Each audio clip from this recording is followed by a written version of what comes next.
What's up mga kabutingting? Meron akong binubutingting dito, isang rice cooker at nawalan na ng power o hindi na siya nag-iinit. So ito'y basic lamang mga kabutingting na kung hindi natin alam ay maaaring ikakalakal na natin o i-junk na lang natin o itatapon na natin. Kadalasang nasisira dito mga kabutingting ay itong thermal fuse. Okay?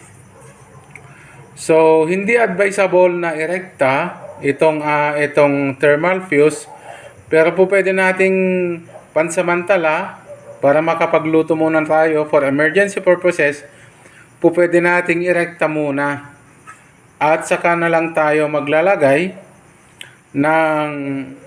saka na lang natin papalitan kinabukasan o kaya pag meron na tayo. Hindi po